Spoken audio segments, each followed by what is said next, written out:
Welcome everyone to HR Office Hours with Sandy and Brad. And so we're here today to talk about really the EEOC and how charges come up. They recently came out with their press release in the March 13th. And as usual, they collected about $513 million from employers for employees who filed complaints. One thing that I've always wondered about when I look at the percentage of where the complaints were, a lot of them are in retaliation, almost half. Do you find that, or do they put them together, Brad?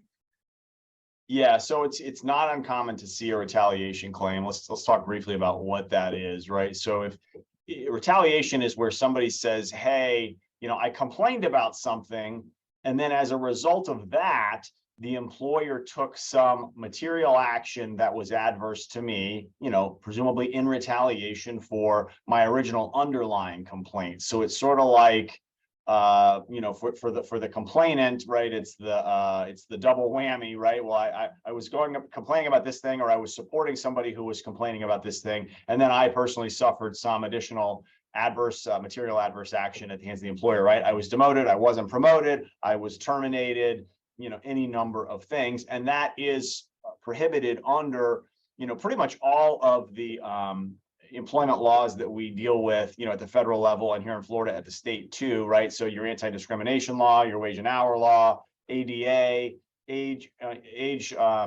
ADEA, they all have anti-retaliation provisions. So in addition to prohibiting, discrimination in the first instance, they prohibit, and make illegal that retaliation as well. So a lot of employers, they get charges, or they have somebody bubble up through HR that's making a complaint, right, about something, and they go, well, this is totally bogus, right? We know that this is not a legitimate claim.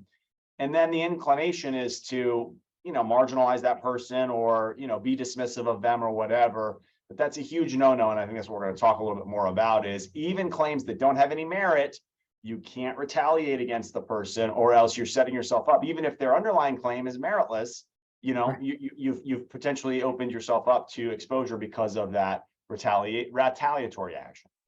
So, I know what I always recommend for employers to do when any employee, and you brought up a really good point for me, an employee, even if the behavior or the complaint isn't about them, right? They are supporting the other employee. Yep.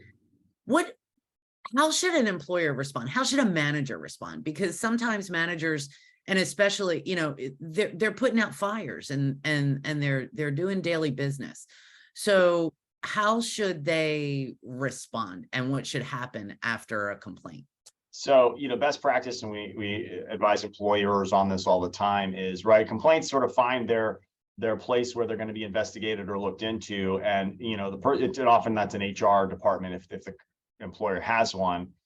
Whoever, ends up with that complaint and is dealing with it and managing it needs to communicate to everybody sort of that's involved, hey, we cannot retaliate against anybody who's involved in this, right? We're going to investigate this. We're going to give it its due process and determine it, but we cannot retaliate against anybody involved. The complainant, the alleged, perpetrator. We just don't want to retaliate against anybody who's involved in the process, because anybody who participates, whether it's the complainant, a witness, or even the alleged, person who is claimed to have done something wrong, right? They're going to make some squawking noises too, right? We just need to treat everybody,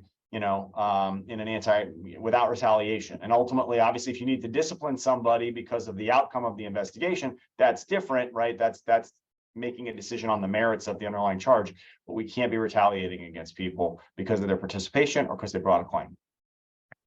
So I always think that it seems like they go together. I just read an article, because then you can get, if you're retaliating, you can actually then get two claims, right? Exactly. Right. So, and double your fun and double your money, or double their money, really, Yeah. because an article I just read, it was at a car dealership, and a detailer went to HR and said that he was not receiving overtime, right? And that's a non-exempt from overtime role, and they fired him. So now they may have the Department of Labor, which, who wants the Department of Labor around? Nobody. Around, and also retaliation Right. for just And bringing it to attention, right? And So, that's the case in point, right? Whether or not his underlying "you didn't pay me my overtime" claim has merit, if they fired him because he complained about that, right? He's got a legit, potentially a legit retaliation claim. So you're exactly right. It's the double whammy, however you want to cast it, and that's why you have to, be very careful and communicate to managers and others who are in the circle of, right. I mean, we don't broadcast to the entire workforce, "Hey, Bob's filed a complaint. Don't treat him wrong," right?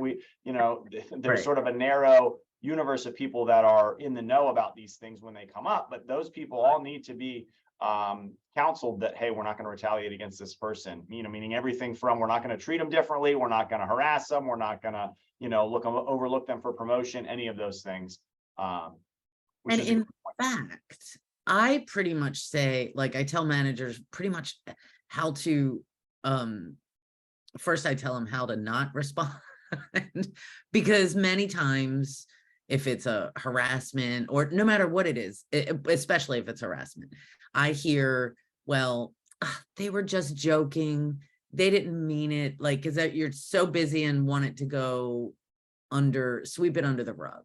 yeah, What I always recommend to managers is to first say, thanks for bringing this to our attention, because we take these kinds of things absolutely, very seriously.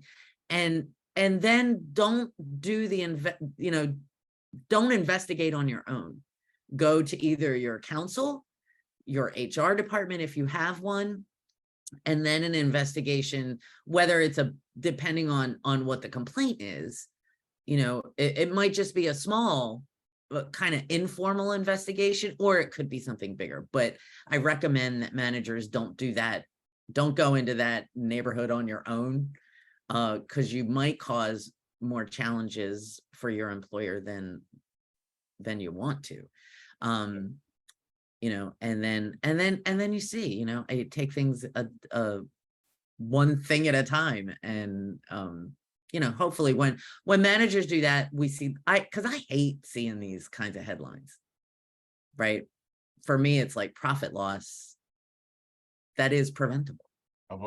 self-inflicted injury, right? Now, You know, um, couple other points I want to make about this, because it's an interesting area of the law. You can have a retaliation claim even if they didn't retaliate against you directly. If your spouse works for the organization, right, and now you participated in a complaint, or you participated in supporting someone who was complaining, or you complained on behalf of somebody else, and now all of a sudden your spouse who works in the organization, or your close friend who works in the organization even, is starting to get adverse treatment because of their affiliation with you. Both of those people would then have a retaliation claim. The friend, you don't see that come up very often, but it is in the EEOC's guidance, but certainly a spouse, right? So it's not even just retaliation against the complainant or the participant directly. If there's somebody in their sort of close orbit that is suffering adverse consequences, both of the people then have a potential retaliation claim. so, wow. So that's a brand new thought for me, right? Something that I didn't even think about. So thank you for that. Yeah, And we're just not retaliating against the person, against anybody, right? And it really takes a chance, we gotta keep our emotions in check on the employer side, right? On the management side, and just deal with the matter at hand, and make sure we don't create any collateral damage. And before we go, one other thing that I have actually seen in real time, right? Like real life. A manager who's super well liked by a lot of the staff, and another employee of that staff on that team makes a complaint, and then the team treats that employee in you know, they're excluded now. They're on the outs of that team. So that is, I consider that prohibited behavior too, and that a part of retaliation, right? Yeah, so there's that material, the person has to be subjected to material adverse, you know, events, and whether, you know, whether being subjected by peers to what's effectively a hostile work environment, you know, would rise to the level, I think is probably an issue of fact and something you'd have to dig into a little better, right? It's not the same as being demoted, fired, overlooked for a position, you know, one of the more concrete things. But, you know, generally speaking, the guidance you're giving is right. Nobody should be doing it. And again, people on the team peer group probably shouldn't be aware of these things anyway. You know, part of that is controlling the information and the nature of complaints, right? Those need to be at a manager, supervisor level and not being socialized around the organization. Obviously, you have to interview witnesses. Some people become privy to it just by virtue of their necessary participation. But, you know, a lot of things got to go into the considerations here. So. Well, maybe another time we can talk about how to keep those things quiet. I know in my industry, it is a challenge because if one person knows something, information spreads like wildfire. So, anyway, as you know, it is so much fun talking with you, and I always different. Yep, I love how we come at these things with different perspectives, given our different roles, and always good to kind of bounce ideas. All right, so we'll see you next time. And don't forget to like and share. And we'll see you next week. Have a happy day. Brad, have a great day. You too, Sandy. Bye.